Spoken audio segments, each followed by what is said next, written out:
Boxing, at its purest, is about moments. Moments when everything slows down, when skill meets instinct, and one fighter's will collides with another's. And few moments captured that dynamic better than the night Terence, Bud Crawford defended his WBO lightweight title against Yuriorkis Gamboa. It was a night of shifts, in rhythm, in momentum, and in belief. For Crawford, it became the fight that transformed him from a gifted technician into a true star. For Gamboa, it was a night that showed courage, danger, and ultimately heartbreak. Before that night, Crawford had been asked countless times who had ever hit him the hardest. His answer surprised many: "It's got to be Gamboa. He hit like a truck." But then he'd clarify. It wasn't really that Gamboa's power was overwhelming, it was that Crawford had been caught off guard. Hands down, feeling cocky, walking forward with that quiet confidence he always carried. And in that moment, Gamboa made him pay. Few fighters could ever claim to have visibly stunned a generational great like Bud Crawford. Yet Gamboa managed to do exactly that. The Cuban came into the fight with a record of 23 wins and no defeats, bringing with him an Olympic pedigree, blinding speed, and the reputation of a man who could turn a contest on a single punch. Crawford, meanwhile, was defending his lightweight crown in front of his hometown crowd in Omaha, Nebraska, a sea of supporters who had waited years to see their hero headline on such a stage. The stakes couldn't have been clearer. The WBO title, the reputation, and the right to be called the best lightweight in the world. From the opening bell, the tension was thick enough to taste. The crowd buzzed with anticipation as both men settled into their rhythms. Gamboa started fast, as he always did, darting in and out, throwing quick combinations that snapped Crawford's head back just enough to make people wonder. His timing was sharp, his movement crisp, and his confidence intact. Crawford, on the other hand, was patient, almost eerily calm. He wasn't looking to win the crowd over early. He was studying, reading, and decoding. Through the first couple of rounds, the exchanges were close. If you had to score it, perhaps Gamboa was edging ahead, landing the cleaner shots and making Crawford miss by inches. The commentary reflected that tension. Observers noted that Crawford seemed comfortable, maybe a little too comfortable. He wasn't pressing the action and wasn't reacting with urgency. But anyone who had watched Crawford before knew that this was his style, the slow burn before the explosion. He liked to download data to see what worked and what didn't. Gamboa, though, wasn't waiting around. By the third round, the Cuban had built some real momentum. His right hand was sharp, his jab precise, and his footwork was making Crawford think twice before committing.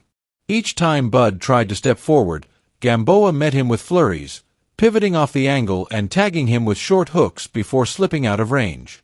Ringside voices remarked that Gamboa looked like he was pocketing rounds comfortably. His rhythm was crisp, his confidence growing with every exchange. For the first time in his young championship reign, Crawford was being forced to think, really think, under fire. Yet behind that calm exterior, something was shifting. Crawford was processing. He was beginning to notice tendencies, the way Gamboa dipped to his right after throwing the overhand, how his guard dropped a fraction after every combination, and how his balance sometimes betrayed him when he rushed forward. These were the cues Crawford needed. The trap was being set, even as he seemed to be behind on the cards. Midway through the fight, Crawford made a subtle but significant change. He switched from orthodox to southpaw.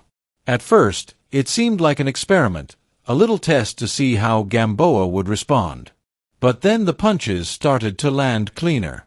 A short right hook here, a straight left there. The geometry of the fight changed. Gamboa's angles, once so sharp, were suddenly exposed. The Cuban's aggression began to look a little less measured and a little more reckless. By the fifth round, the crowd could sense something was coming. Gamboa still looked dangerous, fast, explosive, and full of ambition, but Crawford had that quiet look in his eyes, the one that meant he'd solved the puzzle. Gamboa lunged in with a flurry, and Crawford clipped him with a counter right. It didn't drop him, but it froze him. Seconds later, another exchange, a short right hand followed by a crisp left. This time, Gamboa went down. The crowd erupted. It was a turning point. When Gamboa got up, the balance of the fight had changed completely. Crawford, smelling blood, pressed forward with patience and precision. He didn't rush, he calculated. Every shot he threw seemed to land heavier, cleaner. Gamboa, brave to the end, fired back, but his legs betrayed him. He staggered, trying to recover, still swinging with defiance. The crowd roared with every punch, feeding their hometown hero energy, and Crawford began imposing his will, round by round. Still, Gamboa's heart refused to quit. The 6th and 7th rounds saw him digging deep, throwing combinations out of pure instinct. His movement had slowed, but his courage hadn't. You could see the exhaustion on his face, the sweat pouring down, and the way his feet dragged between steps. Yet every time Crawford connected, Gamboa tried to answer. There was no surrender in him. But Crawford was operating on another level now. He'd entered that state champions talkabout, where everything feels slowed down, where you can see punches before they come. As the rounds progressed, Gamboa's early advantage evaporated. Crawford's jab began to dictate the pace. His footwork, once reactive, became commanding. He started controlling distance perfectly, making Gamboa reach and pay every time he did. By the 8th round, the writing was on the wall. Crawford feinted, stepped inside, and unleashed a lightning-quick combination, a right hand followed by a left hook that dropped Gamboa again. The Cuban hit the canvas hard, blinking through the blur. He rose quickly, defiant, but the damage was clear. His equilibrium was gone, his movements shaky. The commentary noted that the complexion of the fight had completely changed. Crawford, now fully in control, was looking to finish what he'd started. Moments later, Gamboa tried to rally, firing off a short burst of punches, the kind that used to dazzle opponents. But Crawford's composure didn't waver. As Gamboa pressed forward, Crawford timed him perfectly, catching him with another clean right hand that sent him reeling. The referee gave him the count, and when the action resumed, the energy inside the arena was electric. Crawford, calm and ruthless, began dismantling him piece by piece. By now, the crowd was in a frenzy. Every landed punch drew a roar, every movement of their champion magnified by adrenaline and pride. Crawford, switching seamlessly between stances, started landing uppercuts and body shots with frightening accuracy. Gamboa, to his eternal credit, refused to back down.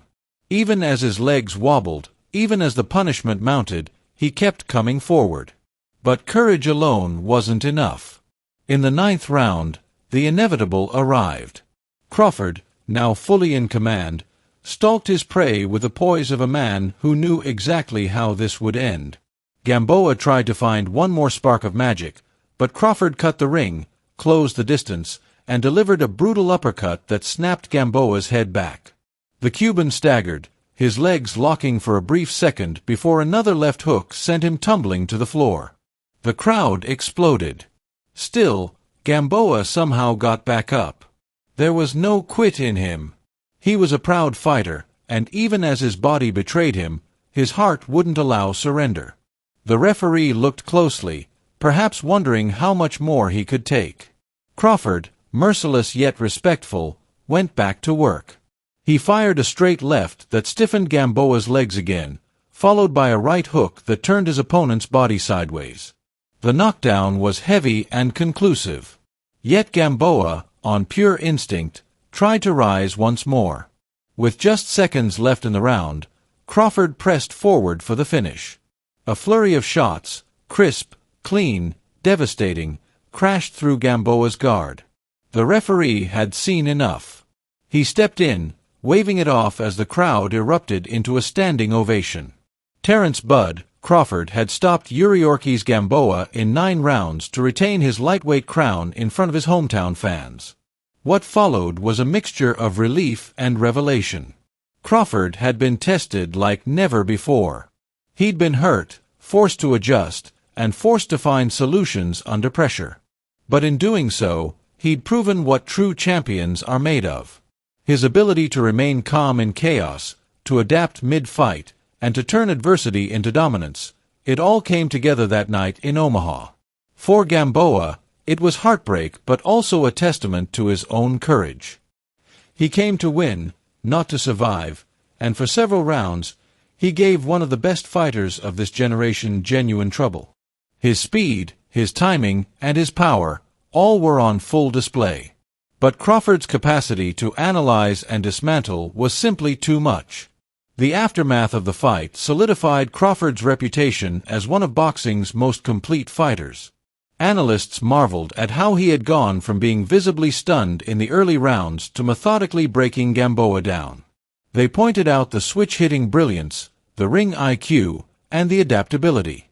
He had been in control of the chaos. That's what separates the good from the great. Fans watching that night knew they had witnessed something special, the birth of a new kind of star. It wasn't just the victory that mattered, it was how Crawford earned it. He didn't dominate from start to finish. He faced real adversity, he adjusted, and then he conquered. That journey within the fight is what made it unforgettable. In interviews after the fight, Crawford spoke about that knockdown, about being caught clean. He admitted that Gamboa had surprised him early, that his own confidence had left him a little too open. But he smiled as he said it, because he knew what it had taught him. Every great fighter has that one night where everything changes, where lessons are learned the hard way. For Crawford, this was that night. From that point onward, the path was clear. Moving up to 140 pounds, then to welterweight, Crawford continued to dominate, unifying divisions and cementing his legacy as one of the sport's pound-for-pound best. But when fans and pundits looked back on his career, they often returned to this fight. The night Gamboa made him look human, only for him to respond like a legend. The fight was more than just a title defense. It was a character test. It was about composure under fire, about the ability to adapt mid-storm. Gamboa came in with speed, pedigree, and ambition. Crawford met that with intelligence, patience, and power. The result was one of the most memorable lightweight clashes in recent memory. Years later, when people ask who gave Bud Crawford the hardest fight of his career, the answer often circles back to that night in Omaha. It wasn't just about who landed the hardest punch, it was about who forced him to reach deeper than ever before. Gamboa did that. He forced Crawford to show his true self. And for that reason, their names will always be linked. Two undefeated men who collided in a battle that tested everything they had. In the end, Crawford's rise from talented contender to elite champion wasn't defined by perfection, but by resilience. The Gamboa fight was proof that even the great ones can be shaken, but what matters is how they respond. Crawford responded like all-time greats do, with precision, patience, and punishing intent. For fans, it was the perfect storm of drama and skill. For Crawford, it was the moment the world realized he wasn't just good, he was special. The Omaha crowd that night saw their hometown hero overcome fear, fatigue, and fire. They saw him weather the storm, adapt, and conquer. They saw the birth of a champion in full bloom. And though many opponents have since tried to challenge his supremacy, from the power punchers to the technicians, few have ever managed to trouble him the way Gamboa did that night. The Cuban's courage brought out the best in him. Every career has that defining trial by fire. For Terence Crawford, this was it. When the dust settled and the lights dimmed in the arena, one truth became clear. Greatness isn't measured by how easily you win, but by how you handle the moments when you're nearly undone. Crawford had been hurt. He'd been tested. But he had answered every question that mattered. And as he stood in the center of the ring, arms raised high, his city erupting around him, one could almost sense the beginning of something historic. From that night on, Bud Crawford wasn't just a champion, he was a force.